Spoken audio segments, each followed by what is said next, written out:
আজকে তোমাদের কোষ চক্রের বিভিন্ন পর্যায় এবং কোষ চক্রের গুরুত্ব বিষয়ে আলোচনা করব। তোমরা তো সবাই জানো কোষ কাকে বলে। জীবদেহের গঠনগত এবং কার্যগত একককে কোষ বলে। অর্থাৎ জীবদেহ কোষ দ্বারা গঠিত এবং জীবের যাবতীয় জৈবনিক কাজগুলো কোষের মধ্যেই সম্পন্ন হয়। এবং একটি কোষ থেকে মাইটোসিস পদ্ধতিতে দুটি অপত্য কোষের সৃষ্টি হয়।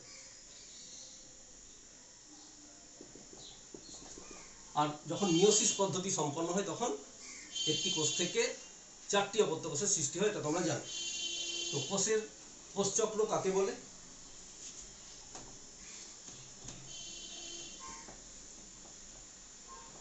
কোষের বৃদ্ধি এবং বিভাজনের বিভিন্ন দশার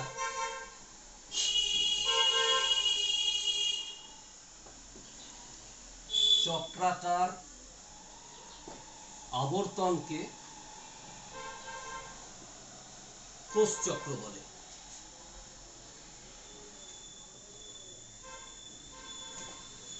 কোষের বৃদ্ধি এবং বিভাজনের বিভিন্ন দশার চক্রাকার আবর্তনকে বলে কোষচক্র বা সেল সাইকেল। কোষচক্রের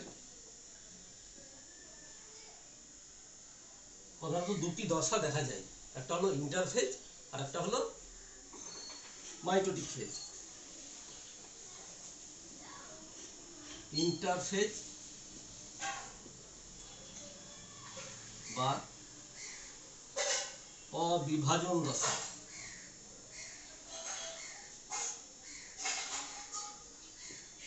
আর অপরটি হলো মাইটোটিক ফেজ।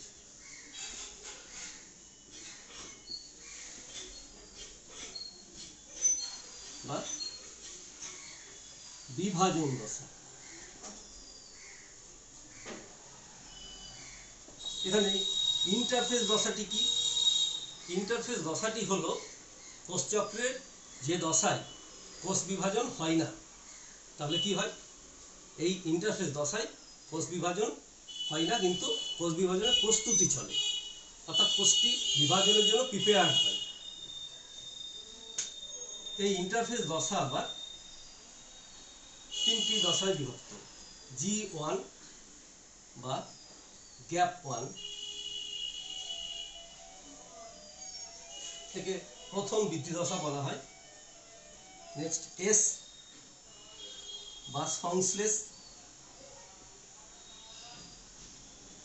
দশা এবং তারপরে হলো G2 বা গ্যাপ 2। একে দ্বিতীয় বৃদ্ধি দশা বা সেকেন্ড গ্রোথ ফেজও বলা হয়। তাহলে আমরা ইন্টারফেজে কি দেখলাম? ইন্টারফেজ বা অবিভাজন দশাতে তিনটে দশা, G1 বা গ্যাপ 1, S বা সংশ্লেষ এবং G2 বা গ্যাপ 2, এই তিনটি দশা আমরা দেখতে পাচ্ছি। এরপর হলো মাইটোটিক ফেজ বা বিভাজন দশা। এই মাইটোটিক ফেজকে আবার দুই ভাগে ভাগ করা হয়, ক্যারিওকাইনেসিস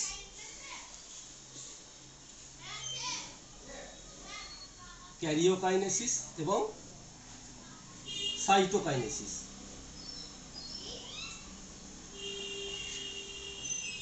ক্যারিওকাইনেসিস এবং সাইটোকাইনেসিস। এই ক্যারিওকাইনেসিস হলো কোষের নিউক্লিয়াসের বিভাজন, অর্থাৎ এখানে শুধু নিউক্লিয়াসটির বিভাজন ঘটে। ক্যারিওকাইনেসিস আবার চার ভাগে বিভক্ত: প্রোফেজ, মেটাফেজ, অ্যানাফেজ এবং টেলোফেজ।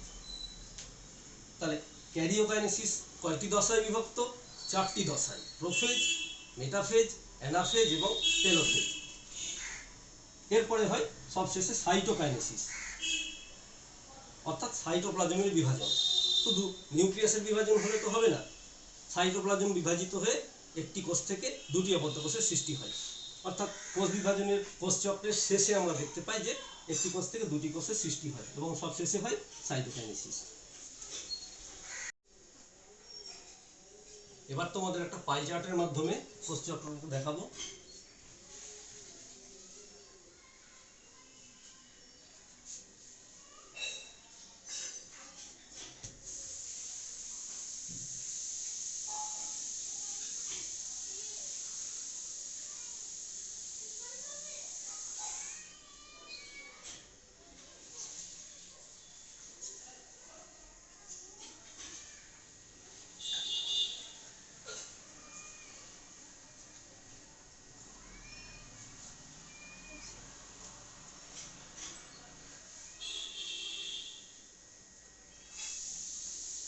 এখানে লিখলাম G1 S G2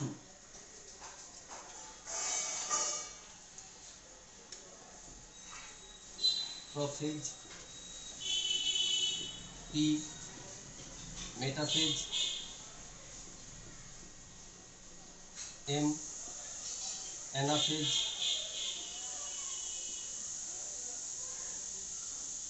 A telophase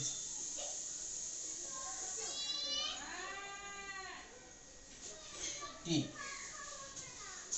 আর এটা হলো সাইটোকাইনেসিস।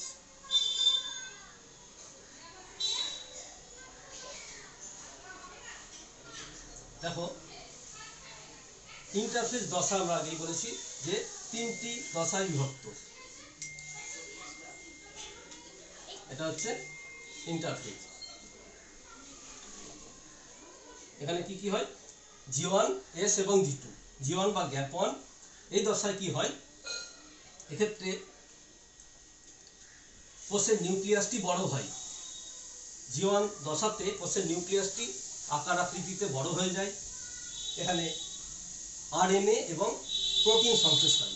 কোষ বিভাজনের জন্য কোষের ভেতরে যত কোষীয় অঙ্গাণুগুলো থাকে সেই কোষীয় অঙ্গাণুগুলোর দ্বিত্বকরণ ঘটে, অর্থাৎ কোষীয় অঙ্গাণুগুলি ডবল হয়ে যায়, কোষীয় অঙ্গাণুগুলির সংখ্যা বৃদ্ধি পায়। কারণ কোষ বিভাজন হতে গেলে তো একটা কোষ থেকে দুটি কোষের উদ্ভব হবে, তাহলে দুটি কোষ হতে গেলে কোষীয় অঙ্গাণুগুলি যদি ডবল না হয় তাহলে অসুবিধা। সেই জন্য কোষীয় অঙ্গাণুগুলি দ্বিত্বকরণ এখানে G1 দশায় দেখা যায় এবং নিউক্লিয়াসটি আকার আয়তনে বৃদ্ধি পায় এবং প্রচুর পরিমাণে আরএনএ এবং প্রোটিন কোষের মধ্যে সংশ্লেষ হয়। তারপরে দেখো এস দশা বা সংশ্লেষ দশা, কি বলে সংশ্লেষ দশা। এখানে কি সংশ্লেষ হয়, এখানে প্রধানত ডিএনএ সংশ্লেষ হয়, অর্থাৎ ডিএনএ দ্বিত্বকরণ ঘটে। ইন্টারফেজ দশার শুরুতে কোষে যা ডিএনএ ছিল তার দ্বিগুণ পরিমাণ ডিএনএ তৈরি হয়, কিন্তু কখনোই কোষের ক্রোমোজোম সংখ্যা ডবল হয় না। ক্রোমোজোম সংখ্যা যেটা সেটাই থাকে, কিন্তু ক্রোমোজোম সংখ্যাটা একই থাকলেও কোষে ডিএনএর পরিমাণটা ডবল হয়ে যায়, অর্থাৎ ডিএনএর দ্বিত্বকরণ ঘটে। এরপরে হলো G2 বা গ্যাপ 2 দশা। এই যে G2 দশা দেখতে পাচ্ছ, এই G2 দশাতে কি হয়, G2 দশাতে চরম বিপাকীয় সক্রিয়তা দেখা যায়। কোষটা বিপাকের জন্য ভীষণভাবে অ্যাক্টিভ বা সক্রিয় হয়ে ওঠে এবং এখানেও তোমার কোষ বিভাজনের জন্য প্রয়োজনীয় এখানে আরএনএ প্রোটিন সংশ্লেষ হয় এবং কোষটি বিভাজন এরপরে শুরু করে। নেক্সট হচ্ছে মাইটোটিক ফেজ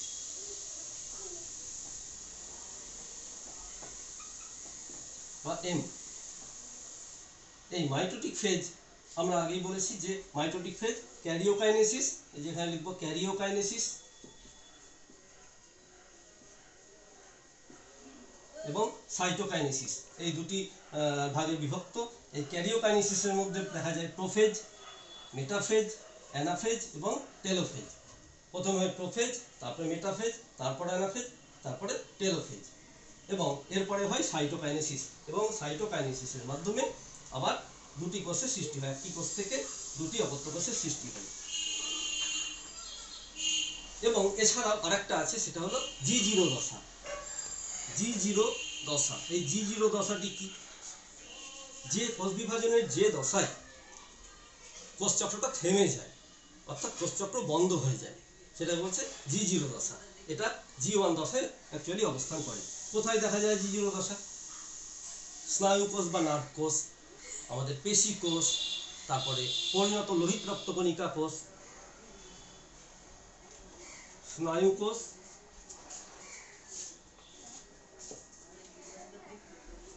পেশি কোষ এবং পরিণত লোহিত কণিকা প্রভৃতি কোষে এই G0 দশা দেখা যায়। আরেকটি বিষয় তোমাদের মনে রাখা প্রয়োজন যে মানবদেহের একটি কোষ বিভাজন হতে যদি 24 ঘন্টা সময় লাগে, তাহলে তার মধ্যে 23 ঘন্টা লাগে এই ইন্টারফেজ হতে। ইন্টারফেজ দশা সম্পন্ন হতে 23 ঘন্টা মতো সময় নেয়, আর এই মাইটোটিক ফেজ সম্পন্ন হতে বাকি থাকে 1 ঘন্টা।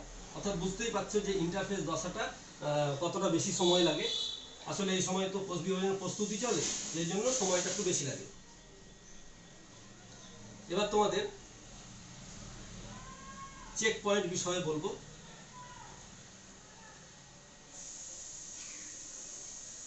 কোষচক্রের এই যে ইন্টারফেজ এবং মাইটোটিক ফেজের বিভিন্ন জায়গায় অনেক চেক পয়েন্ট বা নিয়ন্ত্রণ বিন্দু থাকে, যারা চেক করে যে কোষ বিভাজনটা ঠিকমতো হচ্ছে কিনা। যেমন এখানে G1 এরকম জায়গাতে G1S check point, G1S check point থাকে।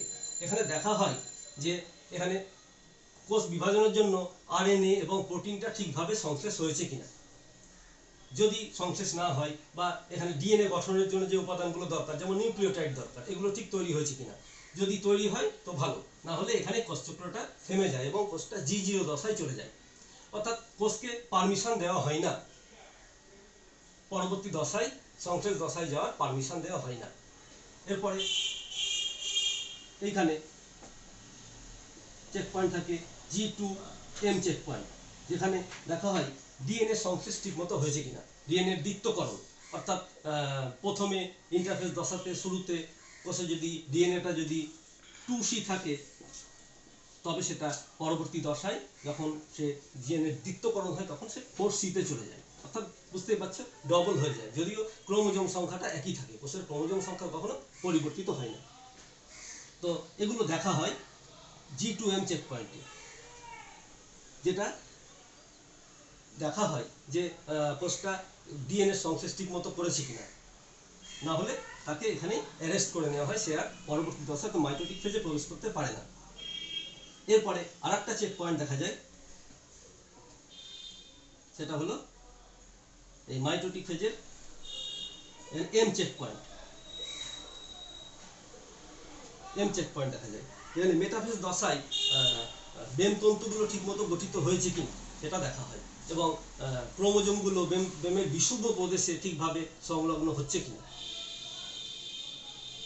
ক্রোমোজোমগুলো যদি এলোমেলো হয়ে যায় তাহলে হবে না, ক্রোমোজোমগুলো সঠিকভাবে বেমতন্তুর সঙ্গে সেন্ট্রোমিয়ার সাহায্যে সংলগ্ন হওয়ার প্রয়োজন আছে, তা না হলে সে আর কোষ বিভাজন করতে পারবে না। এখানেই কোষ বিভাজনটা বন্ধ হয়ে যায়।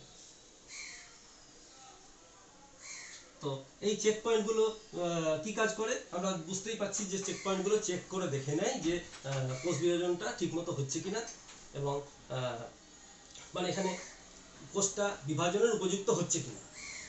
কিন্তু যদি কোষ বিভাজন ঠিকমতো না হয় তাহলে তো অসুবিধা আছে, কারণ এখানে টিউমার সৃষ্টি হতে পারে। কোষ বিভাজন যদি ঠিক না হয় তাহলে টিউমার সৃষ্টি হয়ে যেতে পারে, এবং টিউমার থেকে ক্যান্সার হতে পারে, যার জন্য এই কোষচক্র খুব গুরুত্বপূর্ণ। তো আমরা এবার কোষচক্রের গুরুত্বটা আলোচনা করব। এখানে দুটি খুব গুরুত্বপূর্ণ কোষচক্রের দুটি গুরুত্ব হলো, 1 নম্বর কোষ বিভাজন নিয়ন্ত্রণ, 2 নম্বর স্বাভাবিক বৃদ্ধি ও ক্ষয়পূরণ।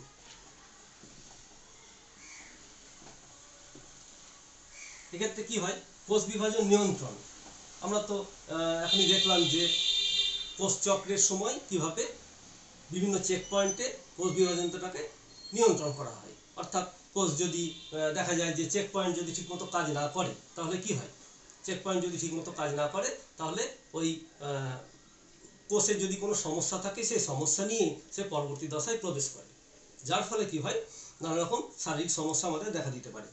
যেমন টিউমার হতে পারে। এই টিউমার আবার দুই ধরনের হয়, বিনাইন টিউমার এবং ম্যালিগন্যান্ট টিউমার।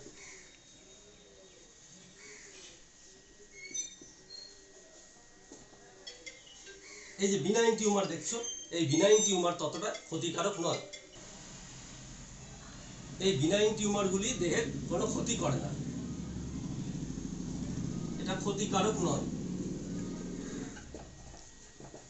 কিন্তু এই ম্যালিগন্যান্ট টিউমারগুলি ক্ষতিকারক, কারণ বুঝতেই পারছো যে কোষ বিভাজনের নিয়ন্ত্রণ যখন হারিয়ে যায় তখন অনিয়ন্ত্রিত কোষ বিভাজনের ফলে তো টিউমার সৃষ্টি হয়। এই ম্যালিগন্যান্ট টিউমারগুলো কি হয়, এরা যেখানে সৃষ্টি হয় সেখানে এই ম্যালিগন্যান্ট টিউমারের কোষগুলি পার্শ্ববর্তী কোষের সঙ্গে সংলগ্ন না হয়ে রক্ত বা লসিকার মাধ্যমে দেহের দূরবর্তী স্থানে বাহিত হয় এবং দেহের বিভিন্ন স্থানে পৃথক পৃথকভাবে ক্যান্সার রোগ সৃষ্টি করতে পারে, অর্থাৎ এখানে মেটাস্ট্যাসিস দেখা যায়।